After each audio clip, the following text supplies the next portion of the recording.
suis impressionné par le nombre des gens qui ont répondu à cette sollicitation et qui témoignent d'un intérêt pour ces questions de changement climatique et d'extrême. Alors, l'objectif de la présentation, tel que ça vous a été rappelé, c'est de parler de climat futur, mais aussi un petit peu de climat passé, et de se questionner sur les événements météorologiques extrêmes. Est-ce qu'ils seront plus fréquents, plus intenses, de nature différente, décalés dans les saisons, localisés différemment? Alors ça, c'était l'intitulé d'un exposé qu'on m'avait demandé de préparer en octobre dernier, dans le cadre d'un événement organisé par le Parn à Chambéry, sur la question d'un retour d'expérience sur la saison 2017-2018, dont on se rappelle que, ça a été rappelé, en janvier en particulier, il y avait un certain nombre d'événements assez hors du commun, et ça avait motivé une réflexion sur cette question-là. Alors, ça a été annoncé, donc je travaille au Centre d'études de la neige, je suis son actuel directeur, et je suis chercheur à Météo France. Mais évidemment, ce travail n'est pas fait en isolement, donc il y a un certain nombre de collègues et de partenaires avec lesquels ces travaux sont menés. Et pour rebondir sur les propos du vice-président au risque majeur en introduction, ici, je vais parler en tant que chercheur, c'est-à-dire ni comme responsable politique plus ou moins laxiste, ni comme fonctionnaire d'État, même si c'est mon cas, plus ou moins doctrinaire. Je suis ici pour apporter des éléments issus du monde de la recherche qui apportent un poil à gratter ou qui apportent des doutes et qui apportent certains éléments de connaissance et de certitude dans certains cas, dans le contexte du changement climatique et des risques. Voilà, donc on n'est pas là pour prendre les décisions à la place des élus, on n'est pas là pour écrire les normes à la place des fonctionnaires, on est là pour apporter des connaissances et pour contribuer à leur déclinaison la plus opérationnelle possible malgré tout. Alors, en termes de contenu, je vais vous parler de la question du changement des extrêmes, et c'est une question qui est extrêmement vaste. En introduction, je voulais rappeler quelques documents que je vous incite à consulter si ça vous intéresse, notamment un rapport extrêmement récent qui est sorti en fin d'année dernière, issu des travaux de l'Observatoire national des effets du réchauffement climatique, l'ONERC, qui a produit un document d'à peu près 200 pages, très, très synthétique malgré tout, puisque le sujet est vaste, sur les événements météorologiques extrêmes dans un contexte de changement climatique.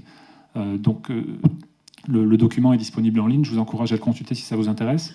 Et puis également un rapport spécial du GIEC qui était sorti en 2012 sur justement les événements extrêmes et ce qu'on appelle les désastres dans la terminologie anglaise sur la question de l'adaptation au changement climatique. Voilà, donc là, c'est deux sources d'informations qui me paraissent pertinentes pour cette question. Et puis, je voulais mentionner la présence d'un rapport spécial du GIEC qui est en cours de rédaction à l'heure où je vous parle, dont la sortie est prévue à l'automne, qui a un chapitre sur la montagne, et en particulier sur les risques en montagne. Donc ça fait partie des éléments de synthèse sur lesquels on travaille énormément en ce moment. Et puis je voulais mentionner l'existence, alors je crois que c'est encore en gestation, d'un cahier sur les risques du GREC Sud, qui est une structure des Alpes du Sud qui traite de la question générale de l'environnement, du climat et des risques, et qui fait l'effort de synthétiser justement les enjeux liés aux risques dans les Alpes du Sud. Et j'en profite pour rappeler de mes voeux à ce type de synthèse aussi pour les Alpes du Nord, qui, à l'heure où je vous parle, sont dépourvues de structures collégiales de synthèse des éléments scientifiques en matière de changement climatique. Voilà, donc ça c'est le contenu et le contexte. Donc je vais vous parler de terminologie, je vais vous parler de contexte. Les chercheurs aiment toujours bien préciser les termes, bien préciser les mots, je n'échappe pas à cette tradition. Et puis je vais vous parler des extrêmes en matière de précipitation, je vais parler de leur lien avec les processus hivernaux, donc liés à la neige évidemment, vu mon cadre d'activité, ça ne surprendra personne. J'ai préparé aussi des choses sur les événements estivaux, et plutôt en montagne. La thématique initiale était les territoires, mais les territoires, ça veut tout et rien dire. J'ai considéré que notre localisation aujourd'hui nous amenait à spécifier quand même un petit peu la thématique de montagne. Et puis, parler de tendances passées, de trajectoires et de projections futures, c'est un sujet sur lequel il y a des connaissances, il y a des certitudes, mais il y a aussi pas mal de controverses et de doutes. Alors, quand on parle de climat et d'événements extrêmes, je ne sais pas si vous avez suivi un petit peu l'actualité récente, c'est un sujet qui est récurrent à la moindre vague de froid, à la moindre canicule, au moindre événement quasiment. Certains sautent sur l'occasion pour dire « mais oui, je vous avais bien dit, il y a un réchauffement », d'autres qui disent ben « non, vous voyez bien, il n'y en a pas ». Malheureusement, on voit encore ça en 2019, mais bon, ça fait partie du paysage, on fait avec. Et quelques rappels qui me paraissent élémentaires, mais juste pour être sûr que si vous n'avez qu'une chose à retenir, retenez au moins ça. Le climat s'étudie sur le temps long. Et le temps long, ça veut dire 30 ans. 30 ans, c'est à la fois une norme et c'est à la fois une considération météorologique et physique. En 30 ans, on considère que si on prend la moyenne, si on prend ce qu'on appelle la distribution statistique, un petit peu tous les cas possibles et imaginables, en 30 ans, on a fait le tour de ce à quoi on pouvait s'attendre du point de vue des phénomènes atmosphériques et climatiques au sens large. Et quand on s'intéresse aux changements climatiques, on s'intéresse à des changements qui sont suffisamment puissants, suffisamment forts pour qu'on en retrouve l'empreinte dans des périodes de 30 ans. C'est-à-dire que quand il se passe quelque chose la semaine dernière ou la semaine prochaine, si ça arrive une fois de temps en temps, on ne peut pas vraiment dire que c'est soit à cause, soit indépendant du changement climatique. Ça fait partie du fait que l'atmosphère est un système chaotique, l'atmosphère est connectée à l'océan qui est lui-même aussi un système chaotique, les jours se suivent et ne se ressemblent pas, c'est quelque part un peu la beauté ou un des éléments d'intérêt de notre vie sur Terre. Si la météo était la même tous les jours, on n'aurait pas des vies très, très, très, très plaisantes.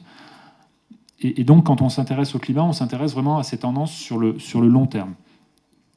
Et le climat, du point de vue météorologique, du point de vue de la façon dont on l'appréhende, quand on parle de climat, on parle de statistiques sur le temps qu'il fait. Voilà, la météo, c'est le temps qu'il fait, jour après jour, et le climat, c'est les statistiques du temps qu'il fait. Et les statistiques, ça sert à pas mal de choses, mais en matière de climatologie, la statistique, elle nous dit ce à quoi on peut s'attendre. Voilà. C'est-à-dire que le temps qu'il fait en général au mois de juillet n'est pas le même que le temps qu'il fait en général au mois de janvier. Et ça, on le sait parce qu'on a observé depuis plusieurs décennies le fait qu'il fait généralement plus chaud au mois de juillet qu'au mois de décembre ou au mois de janvier. Voilà. Et donc, quand on dit on a regardé pendant longtemps et on a fait une moyenne, par exemple, ben voilà, ça c'est le degré zéro de la climatologie. On s'est rendu compte qu'il y avait des choses qui dépendaient des saisons. Et on peut qualifier le temps auquel on peut s'attendre en moyenne au mois de juillet, en termes de température, par exemple, c'est facile. Et on peut aussi s'attendre au fait que tous les 14 juillet ou tous les 15 août ne sont pas identiques en termes de temps qu'il a fait, mais il y a des choses auxquelles on s'attend plus ou moins. Et ça, on l'obtient quand on regarde les choses sur un temps suffisamment long. Si vous regardez juste pendant 2 ans de suite le temps qu'il a fait le 14 juillet, vous ne pouvez pas dire ce qui va se passer la troisième année de suite. Et même, il va peut-être se passer quelque chose la troisième année de suite qui sera très différente de ce que vous avez observé les 2 années précédentes. Si vous le faites pendant 30 ans, il y a des grandes chances que la 31e, vous tombiez quelque part au milieu ou quelque part dans l'enveloppe, dans la gamme des choses que vous avez observées. Et le changement climatique, qui est présenté ici sous forme de courbe qui montre quelque part l'écart du point de vue des températures quotidiennes entre la moyenne de ce qu'on a observé et ce qu'on observe, en fait, le climat, en fait, il conduit à un décalage, le changement climatique, il conduit à un décalage de cette gamme. C'est-à-dire que si vous aviez fait 30 mesures du temps qu'il a fait le 15 août dans les années 50, et que vous regardez le temps qu'il a fait le 15 août les dernières années en date, là, 2018, 2017, 2016, en fait, vous vous rendriez compte que systématiquement, toutes les valeurs sont plutôt en haut de ce à quoi vous pouvez vous attendre. Voilà. Et le changement climatique, c'est ça. C'est le fait que progressivement, ce qu'on considère comme étant attendu, ce qu'on considère comme étant ce à quoi on s'attend, c'est de moins en moins vrai et c'est de plus en plus décalé dans un certain sens. Alors ça vaut pour la moyenne, c'est-à-dire que si vous faisiez maintenant pour les 30 prochaines années la mesure de température le 15 août à votre endroit de prédilection, vous vous rendriez compte que très probablement les 30 valeurs que vous avez, leur moyenne est décalée par rapport à la moyenne des mesures que vous auriez faites dans les années 50, mais en plus, il est très possible que les valeurs les plus extrêmes, les températures, si par exemple il y a des canicules certains étés, ces valeurs-là soient elles-mêmes plus élevées que les valeurs des canicules des années 50. Il y avait déjà des canicules dans les années 50, mais les canicules d'aujourd'hui sont de plus en plus fortes. Donc c'est ça qu'on appelle les événements extrêmes, c'est vraiment une caractérisation à la fois du temps auquel on s'attend et de la façon dont ces conditions météo sont de plus en plus décalées. Donc ici, vous avez une courbe qui est issue des travaux du GIEC qui compare la distribution, c'est-à-dire le temps auquel on peut s'attendre, la température à laquelle on peut s'attendre, pendant 2 périodes, donc 51-80 et 81-2010. Donc on a 2 périodes jointives de 30 ans de durée. Et on voit effectivement qu'il y a un décalage. Alors la moyenne, c'est pas grand-chose. Il y a peut-être 0,7, 0,8 degrés. Ici, on parle de température à l'échelle de la planète. Degrés de différence de température. Mais ce qui change aussi, c'est que comme ça se décale aussi pour les valeurs les plus chaudes et ça se décale aussi pour les valeurs les plus froides.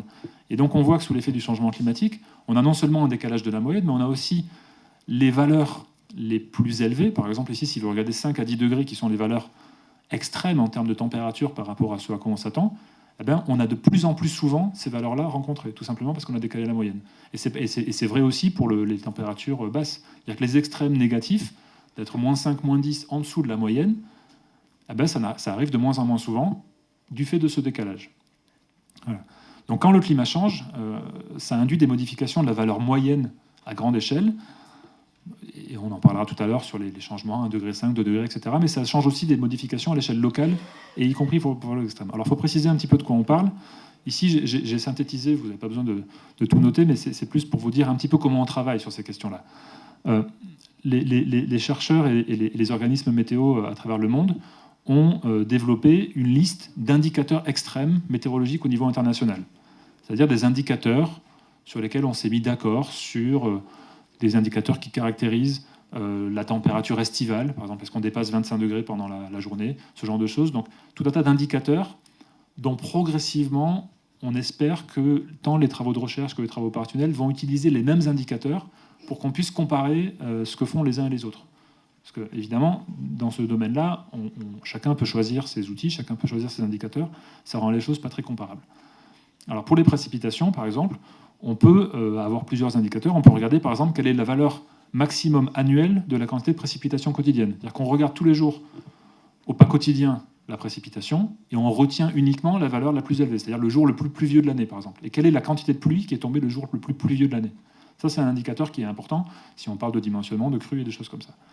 On peut aussi regarder le maximum de quantité de précipitation en 5 jours, c'est-à-dire qu'on prend du 1er au 5 janvier, on mesure la précipitation, puis après on mesure du 2 au 6, etc. Et on regarde quelle est la période de 5 jours consécutifs où la précipitation cumulée est la plus élevée. Ça, c'est intéressant aussi, puisque évidemment, les extrêmes météo, ils n'ont pas forcément un effet immédiat, il y a aussi des effets cumulatifs. Et puis on peut aussi regarder la quantité de précipitation qui correspond aux 1% des valeurs quotidiennes les plus élevées. Alors là, c'est une façon de réfléchir un petit peu différente, c'est-à-dire qu'on va regarder qu'est-ce qui est rare, on va se focaliser sur les événements rares et on va caractériser les caractéristiques de ces événements rares. Parce que fondamentalement, et j'enfonce un peu une porte ouverte, un extrême caractérisé par le nombre d'événements qui correspondent à 10% des cas, eh ben c'est toujours le même, par définition. Si on prend tout ce qui peut se passer et qu'on dit je retiens les 10% des pires ou des plus bas, leur nombre, puisqu'on a pris 100 événements, c'est toujours le même. Ce qui compte, c'est de savoir, est-ce que quelque chose auquel on s'attendait qu'il arrive une fois sur 10, il arrive de plus en plus souvent, de moins en moins souvent, ou, dans un scénario plutôt de question de dimensionnement, ce à quoi on s'attend une chance sur 10, est-ce que l'ampleur de l'événement est plus forte ou plus faible. Voilà. Donc ça, c'est des choses qu'il faut bien avoir en tête. Quand on parle de climat et d'événements extrêmes, inévitablement, il y a un moment où il faut un peu réfléchir aux statistiques qu'il y a derrière. C'est pas impossible, hein, mais c'est obligatoire. Alors maintenant, si on parle de changement climatique et de risque, je vais continuer un petit peu mes introductions terminologiques. Ça n'étonnera personne ici, tous les gens qui s'intéressent au risque, qu'on a un cadre classique, le triptyque aléa, vulnérabilité, exposition, et dont la combinaison des trois donne un risque. Alors ce qui est intéressant, que vous ne savez peut-être pas, c'est que cette terminologie de risque, qui est très classique dans le domaine des risques naturels, dans le domaine des risques industriels, etc., on croise toujours un aléa, quelle est la probabilité qu'il se passe un événement. La vulnérabilité, c'est si ça tombe sur quelqu'un, qu'est-ce que ça lui fait? Et puis l'exposition, c'est si cette personne est là, qu'est-ce que ça change par rapport à si elle est à un autre endroit, à quel point elle est exposée à un risque. On a parlé tout à l'heure des écroulements du Néron, évidemment, si vous habitez au centre-ville de Grenoble, l'aléa est ce qu'il est. Votre vulnérabilité, si vous prenez un caillou, elle est forte, mais vous n'êtes pas exposé, donc vous n'êtes pas concerné, le risque est nul.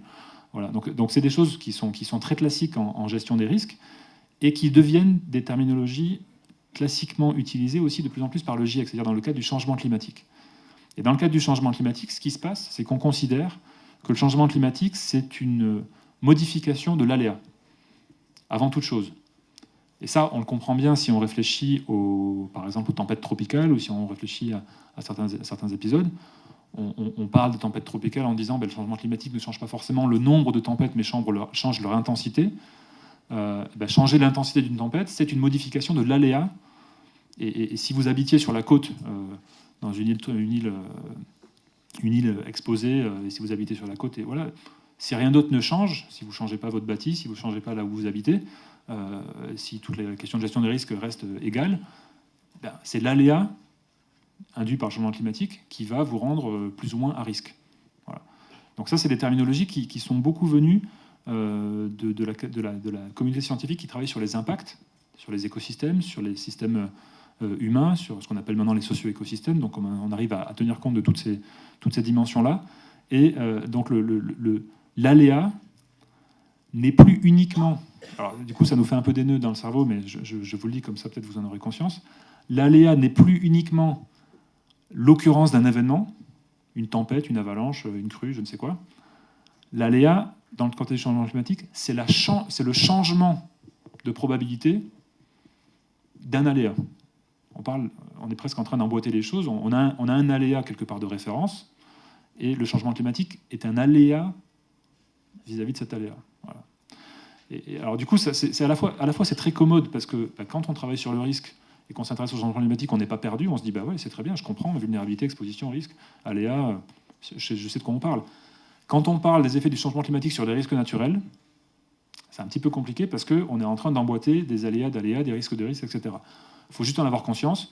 C'est des choses, du coup, dans la communication, on essaie d'être le plus clair possible. Je vous promets que je vais essayer d'être clair pour la suite sur ces questions-là, mais c'est juste pour expliquer que l'effet du changement climatique, c'est une modification avant tout sur des aléas, et que quand on parle d'adaptation au changement climatique, on parle aussi de la façon dont on peut jouer soit sur une réduction de l'aléa, soit jouer sur une réduction de l'exposition, soit jouer sur une réduction de la vulnérabilité pour réduire le risque climatique. Et en fait, c'est la même chose que quand on parle de gestion des risques naturels. La gestion et l'adaptation au changement climatique, c'est rien d'autre qu'une analyse de risque, sauf que, d'un certain point de vue, elle est à l'échelle de l'humanité tout entière, parce que réduire l'aléa, c'est avant tout réduire les émissions, mais c'est aussi un cadre conceptuel qui est compatible avec la question de la gestion des risques. Voilà. Alors, dernier mot de terminologie, quand on parle du passé, donc de l'impact, on ne parle pas de risque, ce qui s'est déjà passé, en fait, on parle d'impact. Est-ce qu'il y a eu un changement dans des désastres, des risques matérialisés, voilà. Dans ce cas, on parle d'impact. Et quand on parle du futur, on parle de risque. Voilà. Et effectivement, de plus en plus, dans la terminologie employée par le GIEC, on parle de risque de changement climatique. Alors, je ne sais pas quand on traduira en français comment on s'en sortira, mais on parle de risque lié au changement climatique comme une modification globale et intégrée des changements liés à l'évolution des aléas, mais aussi à l'évolution de la vulnérabilité et de l'exposition, dans certains cas, à certains risques dits naturels, dont on a idée quand on parle, encore une fois, d'avalanches, de crues, etc. Voilà. Je vais rentrer maintenant dans le vif du sujet sur les questions d'observation, dans la mesure où effectivement, la première question qui se pose quand on parle de changement climatique et d'impact sur les risques et d'impact sur les événements extrêmes, c'est finalement, est-ce que dès à présent, on observe un changement sur les extrêmes? On sait, quand on regarde les données de température, quand on regarde, que ce soit à l'échelle française, à l'échelle locale ou à l'échelle internationale, le changement climatique, l'augmentation de température, c'est quelque chose qui fait l'objet d'un consensus extrêmement large. Le rapport du GIEC, le rapport spécial du GIEC qui est sorti au mois d'octobre sur le réchauffement climatique à 1,5 degré, dit très clairement que le réchauffement climatique à l'échelle de la planète depuis l'époque pré-industrielle, donc depuis à peu près la moitié du 19e siècle, c'est 1 degré plus ou moins 0,2 degrés. Mais bon, voilà, c'est juste pour dire qu'on a une certaine fourchette, mais c'est quand même 1 degré, et que ce réchauffement est attribué aux émissions humaines, j'y reviendrai tout à l'heure, à 100%, plus ou moins 20%. Ça veut dire que, voilà, il y a toujours une petite incertitude sur le fait qu'une partie de ce réchauffement est peut-être liée à quelque chose qui n'est pas lié aux émissions humaines, mais l'estimation, si on nous demande, alors c'est quoi le rôle? 100%. Voilà. Plus ou moins 20, parce qu'il y a toujours une petite marge d'incertitude, et que si on disait 100% sans donner de marge d'incertitude, ce ne serait pas scientifique. Voilà. Donc ça, c'est vrai pour les températures à l'échelle planétaire. Si on regarde sur les précipitations, c'est souvent plus délicat, et si on regarde sur les extrêmes de précipitation, c'est encore plus délicat. Alors par chance, il y a un certain nombre de travaux scientifiques qui ont déjà été menés. Ici, j'ai quelques exemples qui viennent de Suisse, où ils ont un réseau extrêmement dense, et puis ils ont surtout une profondeur temporelle qui est souvent plus dense que la nôtre dans nos montagnes. Et ici, vous avez une carte qui présente l'évolution des extrêmes de précipitation au niveau suisse, et avec l'augmentation des précipitations quotidiennes, donc encore une fois, l'augmentation de la précipitation quotidienne qui correspond au jour le plus pluvieux de l'année. C'est-à-dire qu'on prend toutes les valeurs du jour le plus pluvieux de l'année pour les différentes stations de mesure ici en Suisse, et on regarde s'il y a une tendance au cours du temps sur ces jours pluvieux. Et en fait, on observe effectivement qu'il y a certains points, et vraiment très peu nombreux, où les jours les plus pluvieux sont de moins en moins pluvieux. Et on observe surtout qu'il y a une très très grande majorité de points pour lesquels les jours les plus pluvieux de l'année sont de plus en plus pluvieux. Ou en tout cas au sens de la quantité d'eau qui tombe, quoi. Et il y en a même un grand nombre, ceux qui sont en rouge ici sur la figure, pour lesquels cette tendance, elle est statistiquement significative. C'est-à-dire que ce n'est pas juste un effet lié à la variabilité naturelle, ce n'est pas juste un effet lié au fait qu'on a une tendance, mais on ne sait pas vraiment dire si elle est vraie ou pas. Il y a vraiment un grand nombre de points pour lesquels la tendance est significative, et puis c'est les points, ça c'est pas complètement une surprise du point de vue statistique, pour lesquels la tendance est la plus forte. Voilà. Et donc on observe que en 100 ans, la quantité d'eau qui tombe au sol en Suisse le jour le plus pluvieux de l'année, elle a augmenté de 10 à 20%. Voilà. Donc ça, c'est à l'échelle de l'année entière. Donc ça, c'est le genre de résultats sur lesquels, effectivement, il y a des travaux en cours. Maintenant, si on regarde les précipitations hivernales, donc ici, c'est une autre étude aussi qui a été faite par des collègues suisses, mais qui a le bon goût de traiter aussi de nos zones montagneuses, on voit effectivement qu'il y a un accroissement. Donc ici, les couleurs bleues, c'est plutôt les couleurs qui traduisent un accroissement, et les couleurs rouges, c'est plutôt une réduction. On voit qu'on a un accroissement en hiver de la valeur de précipitation maximum annuelle, de 8% pour 100 ans, donc à peu près la même valeur que celle que j'ai dit tout à l'heure, avec des données légèrement différentes. Et on observe que ce n'est pas vrai partout. C'est vrai ici en montagne, mais ce n'est pas vrai dans la plaine du Pô, par exemple. Dans la plaine du Pô, les quantités d'eau qui tombent du ciel le jour le plus pluvieux de l'année ont plutôt tendance à baisser. En montagne, elles ont plutôt tendance à monter d'à peu près 8 à 10%. Et ça, c'est vrai à la fois en hiver et en été. Alors, une question dont j'ai commencé à parler un petit peu il y a quelques minutes, c'est la question de savoir à quel point le changement qu'on observe, parce que là, on pourrait se dire, oui, bah, très bien, c'est 8%, oui, mais le climat a déjà changé dans le passé, il changera encore. Et ça, évidemment, c'est des choses qui sont vraies. À quel point ces changements-là sont dus à l'activité, aux activités humaines et aux émissions, en particulier de gaz à effet de serre. Alors ça, c'est une activité de scientifique en soi qui s'appelle la détection et l'attribution du changement climatique. Détecter, ça veut dire à partir de quand on peut dire qu'il y a un changement par rapport à une situation de base, par rapport à ce qu'on aurait pu observer il y a 50 ans. Et l'attribution, c'est d'arriver à dire quantitativement quelle est la part du réchauffement, quelle est la part de l'impact qu'on regarde, les précipitations ou autres, qui est liée aux activités humaines. Voilà, c'est une activité qui est une activité scientifique en soi.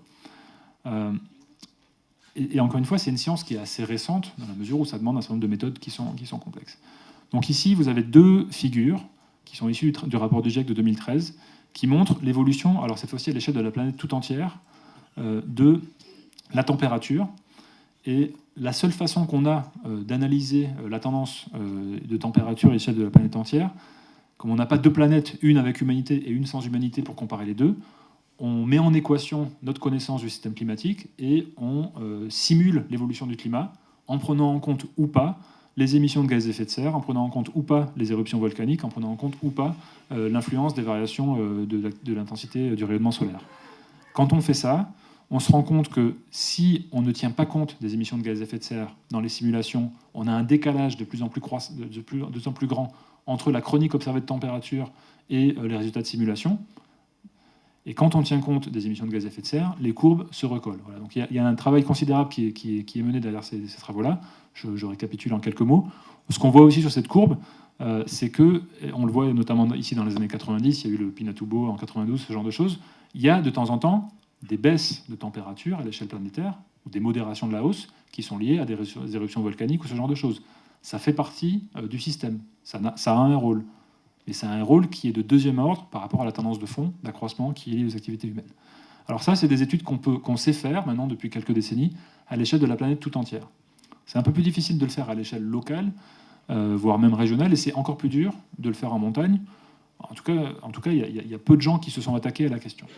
Alors, il y a quelques études qui ont été faites en zone de montagne, à la fois pour la neige aux États-Unis et pour la température, qui se sont demandé est-ce que l'accroissement de température qu'on observe ici dans les Rocheuses, ou est-ce que la baisse de l'enneigement qu'on observe dans les Rocheuses, est-ce qu'il est lié à l'accroissement des gaz à effet de serre, est-ce qu'il est lié aux activités humaines? Pour faire ça, on applique la même méthodologie, on fait des simulations avec et sans activité humaine, on compare, et on mesure à partir de quand, finalement, la tendance, elle devient différente, et à partir de quand le signal qu'on observe, il se démarque de ce qu'on attendrait d'un climat naturellement chaotique. Et on observe effectivement que depuis les années 90, on a un signal de réchauffement en montagne qui n'est plus strictement lié à l'évolution naturelle, qui est influencé par le changement climatique et l'échelle planétaire. Et c'est aussi vrai pour l'évolution du manteau neigeux.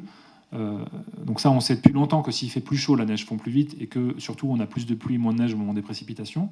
Mais des études qui creusent au point de quantifier la part de tendance qui est liée au changement climatique, en fait, elles ne sont pas si nombreuses que ça. C'est un sujet compliqué, c'est un sujet qui a été peu analysé jusqu'à présent en Europe en particulier, dans la mesure où quelque part les gens prennent pour acquis, et ça s'applique aussi à nous-mêmes, que la tendance sur la température et ce qu'on connaît du mécanisme physique de la constitution du manteau neigeux et de sa fonte suffisent à avoir une certitude sur le fait que l'évolution du manteau neigeux est liée à la concentration de température et qui est elle-même liée aux activités humaines. Mais ça ne veut pas dire qu'il ne faudrait pas un jour faire quand même une étude qui le démontre de façon globale. Ça, c'était pour le passé. Donc, je récapitule. À l'échelle à l'échelle de la planète, un réchauffement sans ambiguïté attribuée aux émissions humaines. À l'échelle locale, ici un exemple sur la Suisse, mais dont je suis intimement convaincu qu'il s'applique aussi aux Alpes du Nord, un accroissement des précipitations extrêmes, et ce, quelle que soit la période de la saison. Donc à la fois des épisodes de précipitations hivernales, que ce soit de la neige ou de la pluie, ou des épisodes de précipitations estivales de plus en plus forts. Voilà, ça c'est des choses qui sont observées. Et puis une tendance de température qui est sans équivoque et une tendance sur l'enneigement, sur laquelle je reviendrai tout à l'heure, mais qui est également sans équivoque à basse altitude. Alors pour le futur, les seules méthodes qu'on a, encore une fois, c'est d'utiliser des modèles de climat qui permettent de mettre en équation le système climatique, les événements, la façon dont les processus de l'atmosphère, de l'océan, des surfaces continentales, des calottes de glace, etc., interagissent les uns avec les autres, et ensuite d'utiliser ces modèles pour projeter l'impact du changement climatique. Pourquoi on dit projeter et pas prévoir? Parce qu'il y a une différence fondamentale entre la prévision météorologique et la projection climatique. Alors, indépendamment de l'échelle de temps, la prévision météorologique pour demain et pour la semaine prochaine, elle ne dépend que de la connaissance qu'on a du système climatique, des conditions de température atmosphérique aujourd'hui. Elle dépend de la qualité de nos modèles et de la qualité de notre compréhension des processus physiques, évidemment. Elle dépend de la façon dont ils seront interprétés par un prévisionniste, évidemment. Mais ça ne dépend pas, aujourd'hui, pour la semaine qui vient, il ne va pas y avoir de changement majeur de concentration de gaz à effet de serre à l'échelle de la planète tout entière.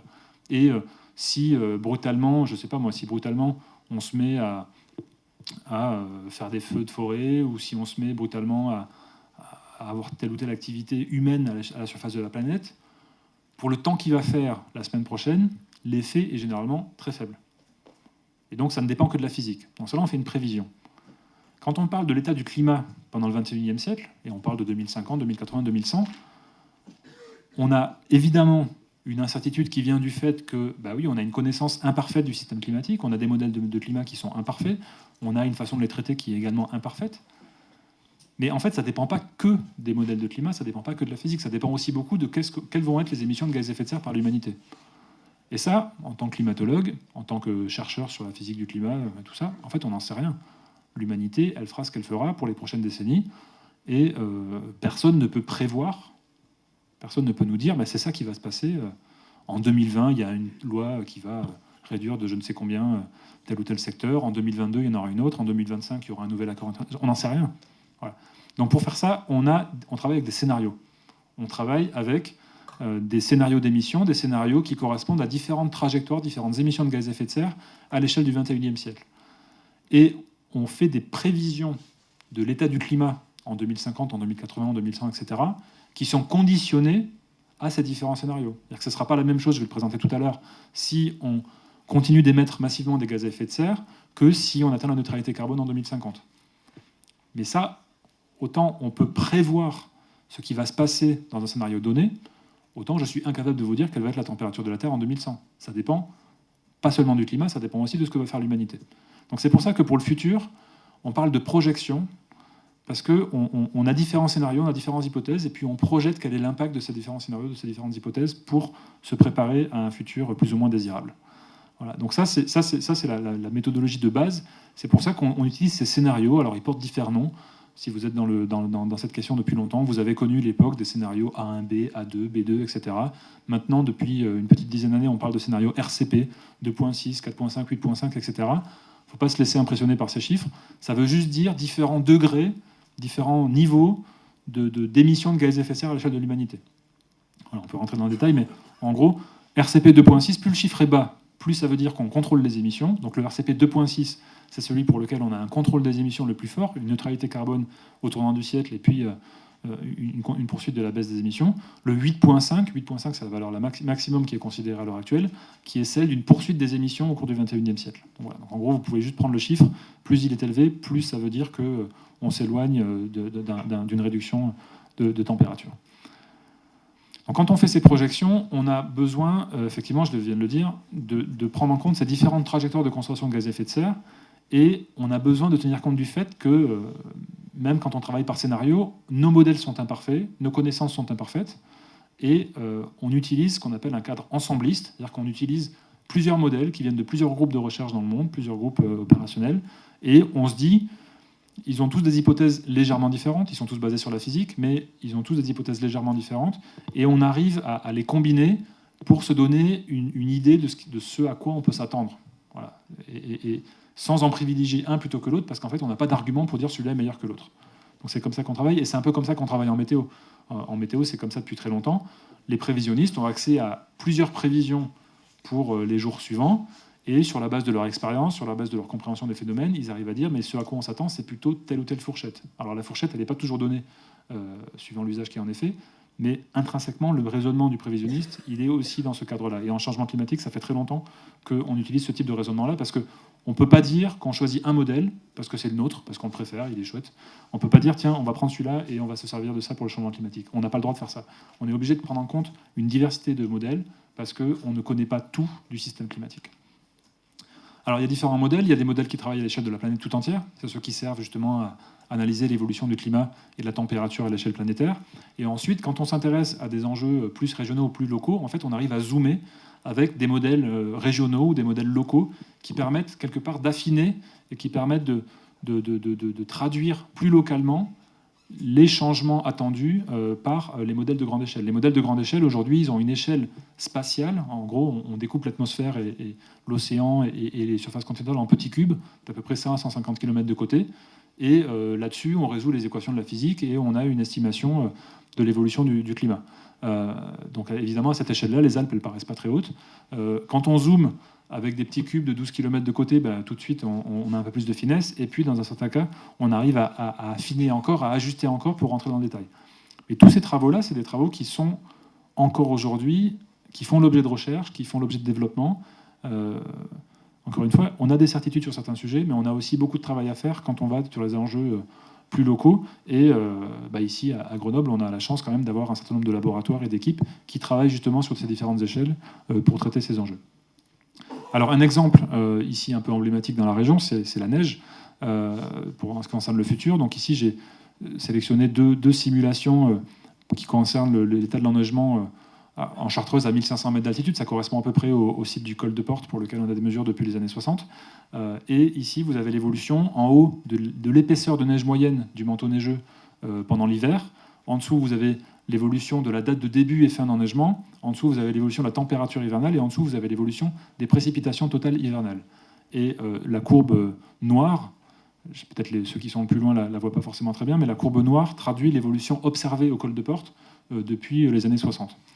Donc ce qu'on observe, si on part du bas et qu'on remonte, c'est qu'en fait, il n'y a pas de tendance en hiver sur les précipitations totales qui tombent au col de Porte. Là je parle plus des extrêmes, je parle de la quantité totale qui tombe pendant l'hiver.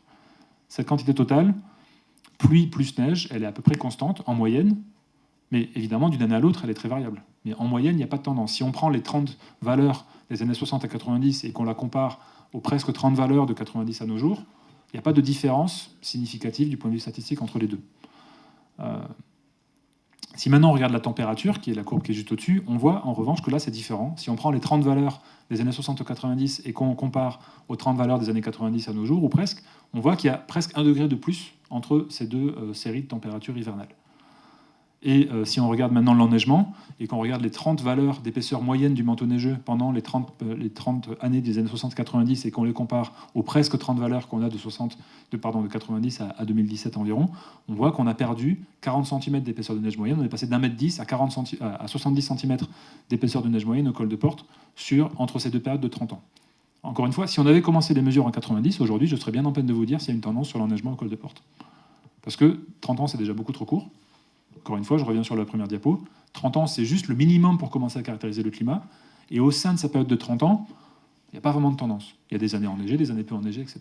Par contre, quand on compare, encore une fois, les 30 ans des années 60 ou 90 aux 30 ans qui viennent de s'écouler, on a quand même de plus en plus d'hivers peu enneigés et de moins en moins d'hivers moins enneigés. C'est ce qu'on appelle la variabilité interannuelle et qui se superpose à ce changement climatique. Quand on regarde les projections pour le XXIe siècle, donc c'est des figures c'est des parties de courbes qui sont en bleu, qui vont ici dans un premier temps jusqu'en 2050. Il y a les deux scénarios. Donc je vous avais dit 2.6, 8.5, ça veut juste dire 2.6, ça correspond à peu près à la réalisation de l'accord de Paris, donc diminution par 2 des émissions d'ici une dizaine d'années, puis neutralité carbone en 2050. Et le scénario rouge, RCP 8.5, c'est le scénario de poursuite des émissions de gaz à effet de serre. Ce qu'on observe, je ne vais pas rentrer dans tous les détails, c'est qu'il y a une certaine fourchette dans les valeurs qui sont données. Que ce soit en bleu ou en rouge, il y a une certaine fourchette. Cette fourchette, elle traduit le fait que l'enneigement, ici en Chartreuse à 1500 mètres, va continuer d'être variable d'une année à l'autre. C'est-à-dire que si on me demande de dire, en 2030, quel est l'enneigement au col de Porte, aujourd'hui, je vais dire, en moyenne, ce sera entre, si je lis la figure un peu à la volée, ce sera entre 0,3 et 0,8 cm, entre 30 cm et 80 cm. Et en disant ça, j'ai 2 chances sur 3 de ne pas me tromper. Voilà. Donc ça, c'est pour donner une estimation de ce à quoi on peut s'entendre chaque année. On voit aussi que cette estimation, elle décroît dans le temps. On voit que la baisse, elle se poursuit dans les deux cas. Mais finalement, si on regarde en détail, il n'y a pas de différence si grande que ça entre les deux scénarios, bleu ou rouge. C'est-à-dire que quand on va jusqu'à 2040-2050, ils décroissent tous les deux. La température continue de monter. Il n'y a toujours pas de tendance sur les précipitations. Et par contre, l'enneigement moyen attendu, il continue à baisser. Et encore une fois, il y aura des hivers enneigés, des hivers peu enneigés. Ça va continuer comme ça, mais avec une tendance de fond. Quand on regarde en fin de siècle, c'est là que ça commence à se voir, la différence liée au scénario. C'est-à-dire que dans le scénario de l'accord de Paris, diminution par 2 des émissions d'ici 2030, neutralité carbone en 2050, dans ce scénario-là, on stabilise à peu près la situation à ce à quoi on arrive en 2050. C'est-à-dire que si en 2050, on est arrivé à un enneigement de 30 à 40% inférieur à ce qu'on a aujourd'hui, en 2100, on aura à peu près la même chose. Alors évidemment, ça dépendra des années, mais en moyenne, c'est ce à quoi on peut s'attendre. Dans le scénario de poursuite des émissions de gaz à effet de serre, on a une baisse qui s'amplifie à partir de 2050, on a une accélération de la baisse, et on a finalement, en fin de siècle, dans ce scénario-là, à 1500 mètres d'altitude en Chartreuse, très très peu d'hivers pour lesquels l'enneigement dépassera en moyenne 20 à 30 cm à 1500 mètres d'altitude. En moyenne. Voilà. Donc ça, c'est quelque chose qu'il faut avoir en tête et qu'on illustre ici une première fois, c'est-à-dire qu'on a une raréfaction de l'enneigement qui est en cours, en particulier à basse altitude, sous l'effet combiné du fait que quand il fait plus chaud, la précipitation tombe plutôt sous forme de pluie, pas sous forme de neige, et qu'une fois la neige au sol, elle fond plus vite quand il fait plus chaud. Il y a les deux effets qui se cumulent. Il n'y a pas de tendance sur la précipitation totale, il y a une augmentation de température, et l'effet du scénario commence à se voir à partir de 2050. Ça veut dire qu'en matière de risque, ça veut dire qu'en matière de changement climatique, on est engagé à l'échelle de l'humanité, parce que ça c'est aussi valable pour tout un tas d'autres impacts, je n'ai pas le temps de rentrer dans le détail, on est engagé sur une trajectoire qui est irréversible à l'échelle des années 2050. C'est-à-dire que tout ce qui a déjà été émis par le passé, et tout ce qui est émis aujourd'hui, et on se doute bien que ça ne va pas tomber à zéro l'année prochaine, donc on a une certaine inertie dans le système, y compris du point de vue des émissions, il y a une inertie dans le système climatique qui fait que quand on cumule les deux, jusqu'en 2050, les jeux sont joués, les dés sont jetés, on a quelque part une trajectoire qui est inexorable. La question, c'est de se demander, finalement, si on raisonne jusqu'à l'échéance de la fin du siècle, là, on a une marge de manœuvre à l'échelle de l'humanité, puisque si on réduit massivement les émissions, neutralité carbone en 2050, réduction par 2 d'ici 2030, dans ce scénario-là, on stabilise à peu près les impacts, en ce qui concerne la neige et les extrêmes météo, on stabilise à peu près les impacts au niveau atteint en 2050. On ne reviendra pas en arrière. Mais on peut limiter les dégâts à ce à quoi on sera parvenu en milieu de siècle. Si on poursuit les émissions jusqu'à la fin du siècle, et surtout jusqu'en 2050, finalement, l'accroissement des impacts ne pourra qu'aller croissant, les impacts seront de plus en plus forts. Alors ça, c'était vrai, ça c'est ce que je vous montrais sur l'enneigement ici, en ciblant sur la Chartreuse, dans la mesure où c'est assez emblématique. Maintenant, si on regarde à l'échelle européenne et qu'on revient sur la question des extrêmes, parce que c'était quand même ça la question au départ, ici j'ai pris des extraits d'études récentes qui se sont intéressées justement à ce qu'on peut dire dans le domaine Alpes. Ici, vous voyez que c'est une étude qui traite de l'ensemble de l'Europe, mais il y a un petit rectangle qui représente les Alpes. Alors, il n'y a pas que les Alpes françaises, hein, il y a aussi tout l'arc alpin, finalement, et qui regarde justement l'évolution des valeurs extrêmes de précipitation, surtout, auxquelles on peut s'attendre. Alors, je ne rentre pas dans le détail, mais juste pour dire que ce travail-là, il a été fait en comparant, avant toute chose, la performance des modèles de climat en matière d'extrêmes aux observations sur les extrêmes météo des 30 ou 40 dernières années. Et c'est juste pour commencer par dire qu'en général, il y a un certain accord entre les deux, mais c'est que autant utiliser les modèles de climat pour les changements moyens, c'est quelque chose sur lequel, évidemment, il y a de plus en plus d'études, autant utiliser les modèles de climat pour les phénomènes extrêmes, c'est quelque chose de plus délicat. Si je fais pareil avec la météo, une fois de plus, vous dire qu'aujourd'hui, la température, elle va être, je ne sais pas Serge, de quelques 10-15 degrés, peut-être un peu moins, j'en sais rien. Je n'ai pas regardé le bulletin ce matin. Finalement, c'est pas très difficile. Quand il fait beau, voilà. Quand il y a des événements un peu hors du commun, et on sait très bien qu'une chute de neige de 50 cm et une chute de neige de 1 mètre, c'est pas la même chose. Des fois, pour un modèle météo, c'est difficile de dire s'il va tomber 50 ou 100. Voilà. Ça fait partie du problème de la gestion des risques naturels. En changement climatique, on utilise les mêmes types de modèles et en fait, on regarde à quelle fréquence ils vont nous mettre des chutes plutôt à 50 ou à 100. Mais ceci dit, les performances physiques nécessaires pour avoir une bonne prévision de ce type d'événements, retour d'Est, Lombarde, etc., sur nos territoires, c'est finaux du point de vue de la physique qu'il faut mettre dedans, quoi. Et quelque part, il faut avoir conscience quand on traite et quand on montre les figures que je vais vous montrer, que c'est ce qu'on sait faire de mieux aujourd'hui à l'échelle internationale sur l'étude du climat, mais que ce n'est pas encore la réponse absolue et définitive à la question de l'évolution des extrêmes dans le futur. Il y a une tendance de fond, je vais vous la montrer, mais il y a aussi des incertitudes à analyser. Alors, si on regarde le futur proche dans les Alpes, ici vous avez une figure qui vous présente, pour les 4 saisons, l'hiver, le printemps, l'été, l'automne, un certain nombre d'évolutions des indices sur l'évolution des extrêmes. Alors, je ne rentre pas dans les détails, mais si vous voulez, vous pourrez consulter ces diapositives après.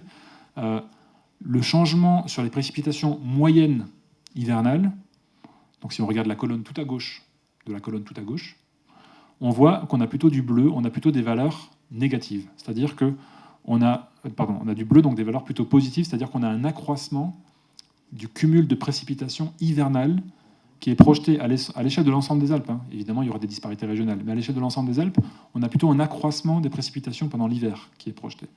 Et ce, quel que soit le scénario. Quand on regarde les précipitations estivales, en moyenne, donc c'est-à-dire la colonne la plus à gauche de la 3e colonne en partant de la gauche, on a cette fois-ci plutôt du orange qui apparaît, et plutôt des valeurs négatives, c'est-à-dire plutôt une baisse du cumul des précipitations estivales. C'est-à-dire qu'on a à l'échelle des Alpes un phénomène qu'on observe déjà, sur lequel je ne me suis pas attardé jusqu'à présent, on a plutôt un assèchement estival sur la moyenne, et on a plutôt une augmentation des précipitations hivernales qui se projettent. Et quand je dis précipitation, c'est neige plus pluie, c'est indépendamment de ce qui va neiger, de ce qui va pleuvoir. C'est juste la quantité d'eau qui tombe du ciel. Au printemps, à l'automne, c'est quelque part entre les deux. Maintenant, si on se décale un petit peu vers la droite de ces courbes, on constate que dans la case hiver, on a plutôt du bleu, c'est-à-dire qu'on a plutôt un accroissement à la fois de la fréquence et de l'intensité des précipitations extrêmes.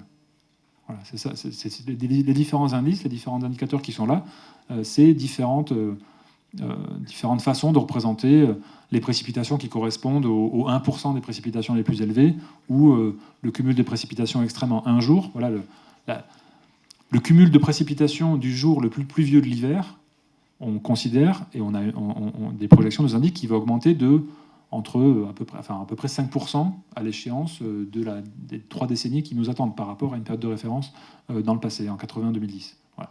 Donc ça va dans le sens de ce que j'avais montré pour le passé, c'est-à-dire qu'on a un accroissement des précipitations totales, ça je ne vous en ai pas beaucoup parlé, mais on a aussi un accroissement des extrêmes hivernaux. L'été, on a plutôt une baisse des précipitations totales, c'est-à-dire que globalement, les montagnes seront plus sèches l'été qu'elles ne le sont aujourd'hui, en moyenne. Il peut y avoir des étés pourris. Mais les événements extrêmes seront plutôt plus fréquents et plus intenses. En gros, on va passer d'un régime où dès à présent, on a différents types de précipitations pendant l'été, à la fois des systèmes humides qui restent pendant plusieurs jours, etc., l'été pourri classique, et des orages. Voilà. Et on va plutôt vers un système où les situations où il pleut plusieurs jours de suite, où il pleut des petites quantités qui à la fin se cumulent pour des grandes quantités, ça finalement ça va être plutôt en baisse. Et par contre, on a des orages plus intenses et plus fréquents. Alors ça, je le dis avec des guillemets parce que c'est ce qu'on observe dans les modèles de climat tels qu'on les a aujourd'hui. Mais il y a quand même un certain consensus entre les différents modèles. Alors vous pouvez me dire, ils ont tous tort. Mais globalement, ils viennent d'équipes différentes et donc on a quand même l'idée que c'est plutôt vers ça qu'on va et c'est cohérent avec ce qu'on connaît de la physique de l'atmosphère. Si on regarde maintenant à la fin du siècle, donc 2070-2100, on a donc une amplification de ces tendances. Donc cette fois-ci, on passe en moyenne à une augmentation de l'ordre de plutôt 10 à 20% ou 10 à 15% des augmentations de précipitations hivernales, et une augmentation sur les extrêmes qui atteint elle aussi 10 à 20%.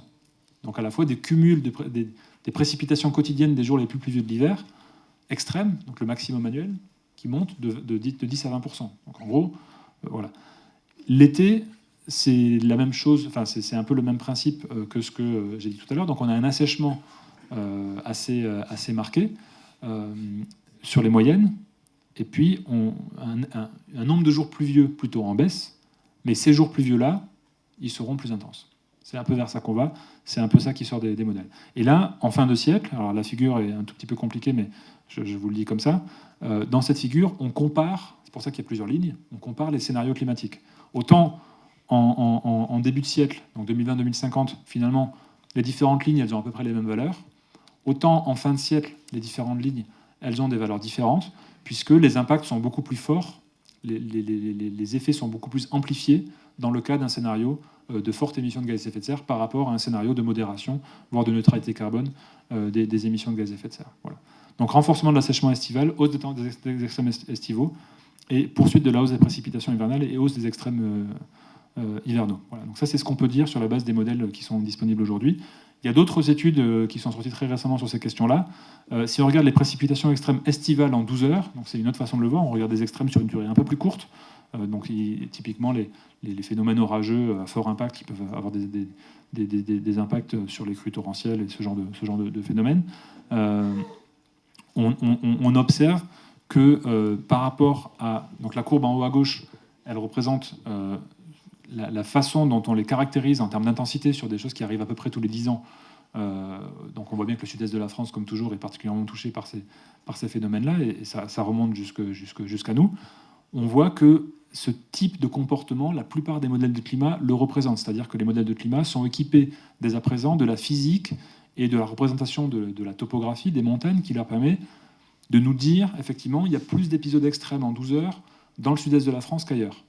C'est-à-dire, quelque part, ça nous donne confiance dans le fait que ces modèles-là sont capables de représenter les processus qui conduisent à ces précipitations extrêmes. Voilà. Ensuite, la question, c'est de savoir à quel point ils sont capables de représenter l'évolution dans le futur. Mais comme ils sont plutôt d'accord entre eux, on est invité à penser que les tendances dont je vous ai parlé sont relativement robustes. Après, on peut discuter des pourcents, mais globalement, c'est une tendance générale.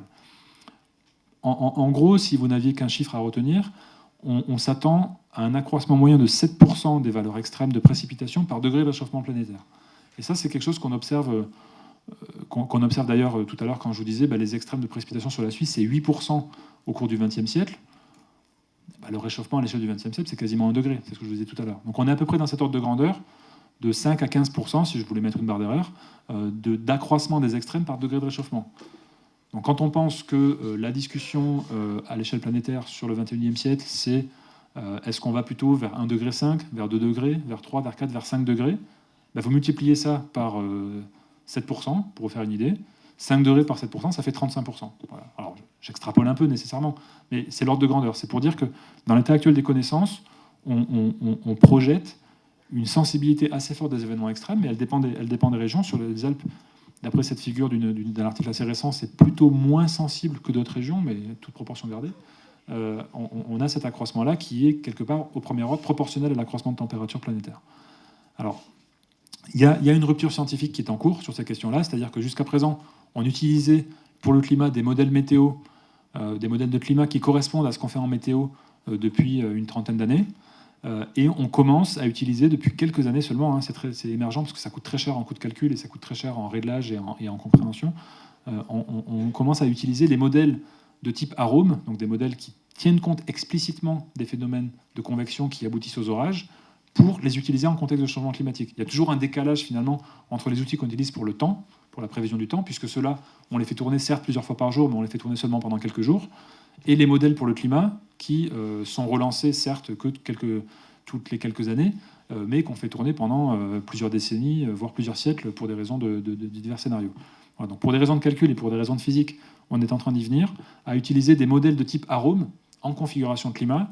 Et on sait très bien dès à présent qu'arôme est plus fin que arpège, par exemple, pour donner des exemples français, sur certains phénomènes convectifs et orageux. Alors avec parfois des exagérations hein, dans une certaine mesure, mais on voit des phénomènes dans arôme qu'on ne voyait pas dans arpège. On s'attend à l'avenir à voir dans les modèles de climat qui utilisent des physiques comparables à celles d'arôme des choses plus fines que les modèles dont on dispose aujourd'hui. Donc ça, c'est ouvert pour les prochaines décennies. Mais jusqu'à présent, dans le domaine climatique et dans le domaine des conditions météo, il y a très peu de cas où accroître la résolution, accroître la physique, a changé le sens de la tendance de ce à quoi on s'attendait. C'est-à-dire que si on regarde les projections climatiques des années 70-80 qui étaient déjà faites, en gros, si on regarde les courbes de l'époque, on pourrait se dire, mais en fait, ils avaient déjà tout compris, ils avaient déjà des outils qui permettaient de le faire. Alors, ils le faisaient à l'échelle de la planète tout entière. Ensuite, on a régionalisé, on a zoomé de plus en plus sur les régions qui nous intéressent. Mais les grands principes physiques et les grands principes météorologiques étaient capturés dès le départ dans les modèles de climat. Et plus on affine, plus on permet de répondre à des questions locales. Voilà. Et donc, tout porte à croire que dans le domaine ici des extrêmes hydrométéo, c'est un peu la même chose qui va se passer, c'est-à-dire qu'on va monter en finesse, on va monter en compréhension des processus, on va monter en fiabilité de ce qu'on dit, mais moi je ne m'attends pas à ce qu'on change les conclusions de ce que je vous dis aujourd'hui, ça n'engage que moi, mais c'est à voir dans quelques années. Alors sur les impacts hivernaux, donc j'ai parlé un petit peu de l'été jusqu'à présent, sur les impacts hivernaux, donc le premier qui vient à l'esprit surtout venant d'où je viens, c'est les avalanches. Ce qu'on observe depuis quelques décennies, donc il y a plusieurs études récentes qui ont été publiées ici sur la place grenobloise, on a une tendance à une augmentation de la fréquence d'avalanches de neige humide, y compris en hiver. C'est-à-dire que si on regarde les chroniques de l'enquête permanente avalanche, qui est issue des travaux du RTM et qui est compilée par IRSTEA, on a de plus en plus d'avalanches pendant l'hiver, avec une caractéristique de neige humide. Alors c'est un peu difficile à qualifier, mais en gros, on a de plus en plus souvent, même si ça varie beaucoup au cours du temps, comme vous voyez sous cette courbe, ça monte, ça descend, mais globalement, des avalanches de ce type-là en plein hiver, on n'en avait pas beaucoup dans les années 70-80, et aujourd'hui, on en observe quand même de plus en plus. Donc ça, c'est une observation qui est vue aussi par nos collègues suisses. Ce qu'il faut dire, c'est que sur les avalanches, il n'y a pas beaucoup d'études dans le monde qui regardent vraiment des tendances de long terme. Une des raisons, c'est que la plupart des pays n'ont pas une archive aussi longue que la France pour le faire. Et là, c'est vraiment une chance qu'on a de pouvoir regarder sur le très long terme l'évolution des avalanches. Ce qu'on observe aussi, donc c'est la figure de droite, si vous zoomez juste en bas, on a une baisse du nombre d'avalanches, donc juste le nombre, hein, avec une composante en poudreuse. C'est-à-dire les avalanches de neige sèche, les avalanches spectaculaires, il y en a, elles se produisent, mais en moyenne, elles se produisent de moins en moins souvent. Ça n'interdit pas que de temps en temps, il y en ait des grosses, évidemment. Mais en moyenne, il s'en produit quand même de moins en moins souvent. Donc ça, c'est sur l'observation passée. Sur le futur, on a aussi cette observation qui est faite. Donc là, c'est des travaux qui ont été menés en collaboration entre IRSTEA et nous il y a quelques années. Quand on construit un indicateur d'activité avalancheuse, c'est pas facile, hein, parce que les avalanches, c'est un phénomène intermittent, c'est un phénomène qui se produit sur des couloirs, qui se produit à différents niveaux d'altitude, etc. C'est difficile, mais quand on essaie de synthétiser les choses, on a plutôt l'impression, si on raisonne à l'échelle de l'ensemble de la saison, de l'ensemble de l'hiver, d'une baisse du nombre d'avalanches à l'échéance que ce soit en milieu ou en fin de siècle. Ça, si on regarde juste un indicateur d'activité avalancheuse à l'échelle de l'ensemble du siècle. Si on regarde dans le détail, c'est pas la même chose entre l'hiver et l'été, entre l'hiver et le printemps, pardon. En hiver, certains indicateurs sont plutôt à la hausse, alors que d'autres sont plutôt à la baisse. Et sur le printemps, on a plutôt l'impression d'avoir un signal de baisse qui est un peu plus robuste. Voilà. Donc, quand on fait des calculs, on combine différents types d'informations.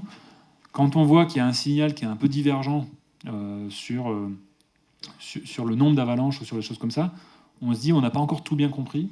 Et surtout, on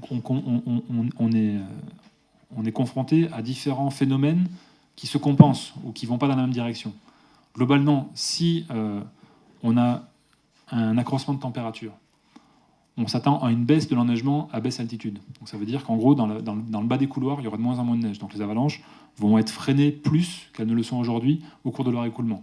À haute altitude, pour l'instant, on n'a pas de projection, ni dans un sens ni dans l'autre, de l'enneigement à haute altitude. Et encore une fois, si les extrêmes météo hivernaux sont plutôt à la hausse, pour peu qu'il fasse suffisamment froid, à haute altitude, c'est généralement le cas, même dans un climat plus chaud, on peut avoir des chutes de neige très intenses à haute altitude, même en climat beaucoup plus chaud. Et donc là, on a plusieurs effets qui se combinent.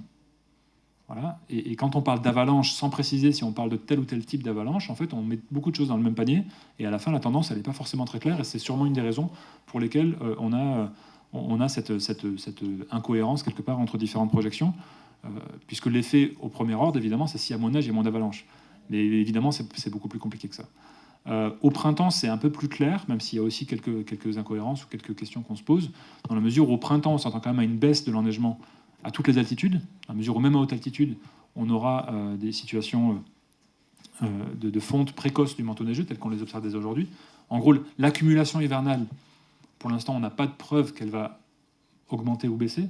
Par contre, la fonte au cours du printemps a toutes les chances d'être plus rapide.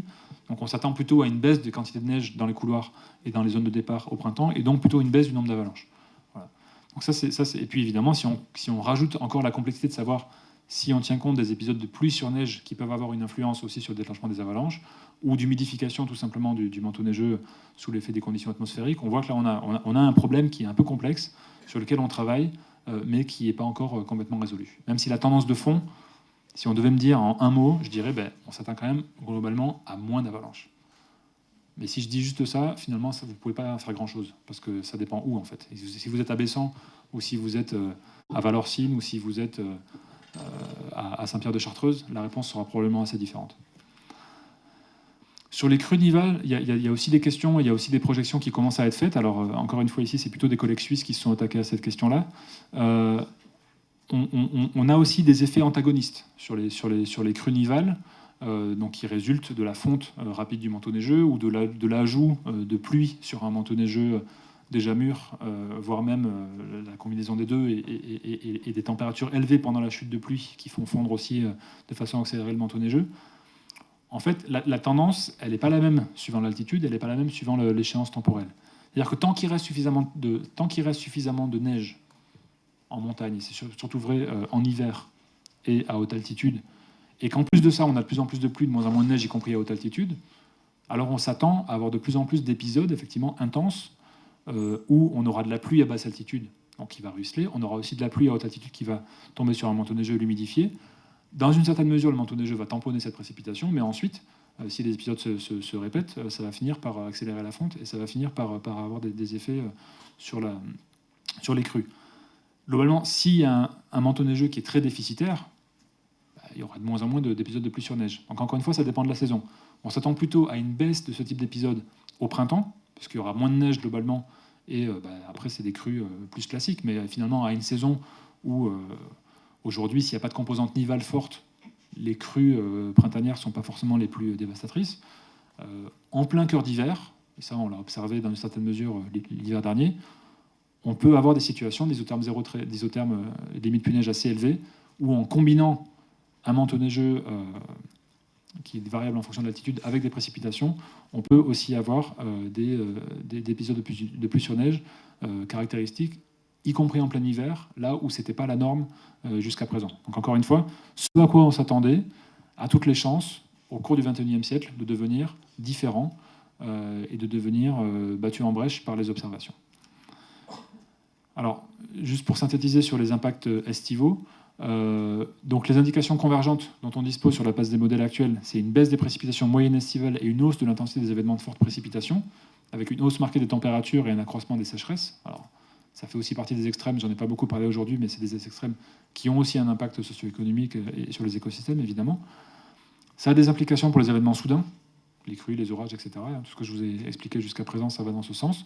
Mais ça a aussi des conséquences pour les événements extrêmes plus longs. C'est-à-dire que quand on parle d'événements extrêmes, on a souvent tendance à se focaliser sur les événements rapides, soudains, qui font des victimes, qui font des dégâts. Ça, effectivement, ça fait partie des événements extrêmes. Mais une canicule de 3 semaines, c'est aussi un événement extrême, en termes d'impact. Et effectivement, j'en ai pas beaucoup parlé aujourd'hui, mais ça fait partie des impacts du changement climatique qu'on peut qualifier d'extrêmes, même s'ils ne s'intéressent pas à ce qui se passe en quelques heures ou en quelques jours. Pour la question des pluies, des orages estivaux, ce que je vous ai expliqué, c'est que le besoin, c'est plus qu'un besoin, c'est déjà en cours.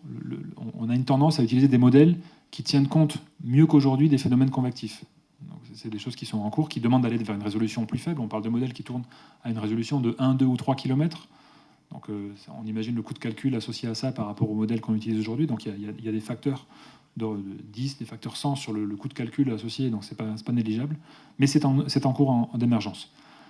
Et quelque chose aussi dont il faut tenir compte, je pense, c'est ces épisodes estivaux, ces sécheresses estivales seront très probablement amplifiés par une baisse d'apport de ressources en eau, j'en ai pas beaucoup parlé ce matin, mais je le mentionne quand même, liée à la fonte nivale. C'est-à-dire que la fonte nivale aura lieu, et c'est déjà observé aujourd'hui de plus en plus tôt dans la saison, donc moins de disponibilité d'eau liée à la fonte nivale pendant l'été, qui va se superposer à une baisse de précipitation moyenne en été.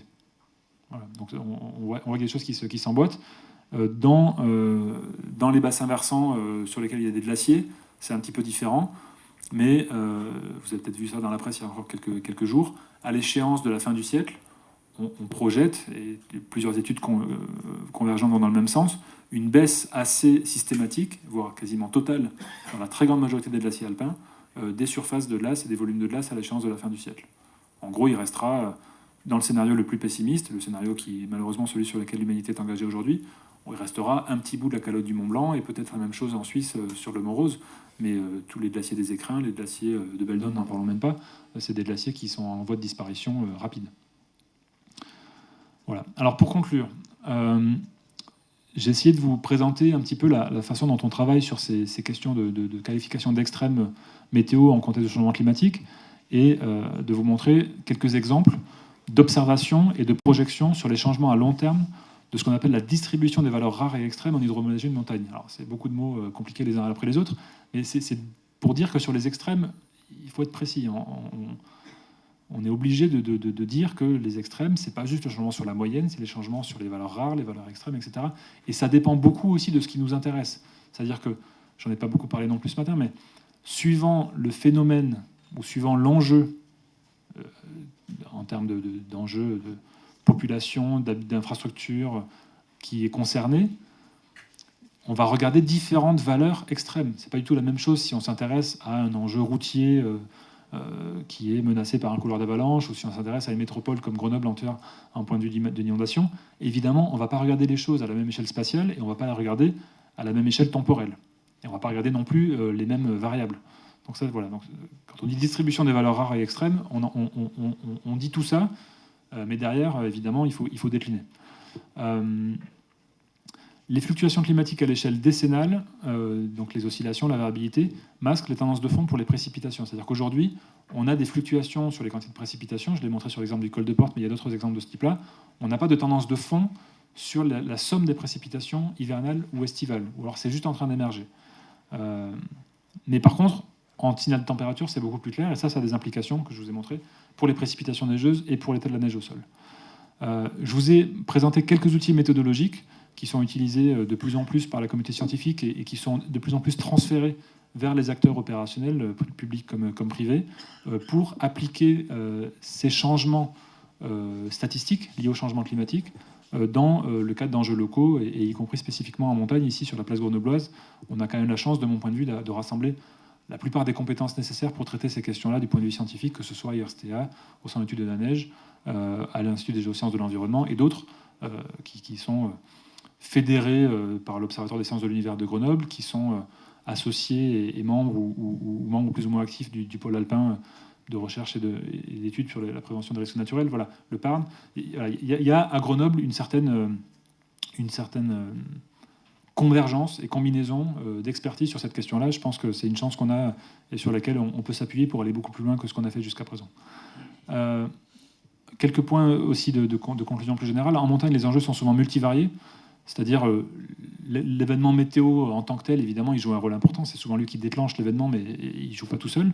C'est surtout la combinaison de facteurs qui joue. Si on pense au risque d'origine glaciaire, dont je n'ai pas beaucoup parlé aujourd'hui, ce n'est pas uniquement l'extrême météo qui va déclencher une crue ou une poche d'eau ou un truc comme ça. C'est l'accumulation de processus pendant une durée plus ou moins longue et des phénomènes multiples liés aux précipitations, aux températures et d'autres qui vont finir par avoir un impact sur les phénomènes observés.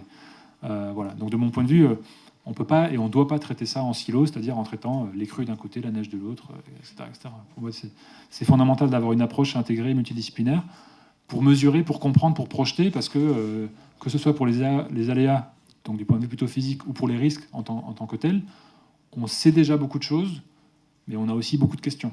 Et donc peut-être vous aurez des questions. On a aussi nous-mêmes nos questions qu'on se pose à nous-mêmes et qu'on vous pose aussi en retour. Tant du point de vue de l'observation que de la compréhension que de la projection, tout n'est pas encore établi dans ce domaine. Et puis au quotidien et dans la gestion des risques, évidemment, l'aléa climatique. Alors aléa climatique, ça ne veut pas dire un événement unique. Hein. J'espère qu'à ce stade, c'est clair pour tout le monde. L'aléa climatique, c'est-à-dire la modification de fréquence des aléas liés au changement climatique, de mon point de vue, a tout intérêt à être pris en compte quand on parle de gestion des risques, de gestion intégrée des risques naturels, donc de gestion de risque, pour revenir sur ce que je disais tout à l'heure. C'est-à-dire quand on commence à parler de gestion intégrée des risques naturels, le gros avantage, c'est qu'on arrive à intégrer justement différents acteurs, différents enjeux, différents phénomènes. Du coup, une fois qu'on a mis autour de la table plusieurs phénomènes, plusieurs enjeux et tout ça, rajouter le climat, ça fait partie des sujets qui peuvent, de mon point de vue, être abordés pour pouvoir capturer les impacts de la façon la plus intégrée et complète possible. Voilà. Je vais m'arrêter là. Je vous remercie beaucoup pour votre attention. J'espère que c'était suffisamment clair pour que ça vous intéresse. Et je suis évidemment à votre disposition pour toute question. Voilà, merci à tous.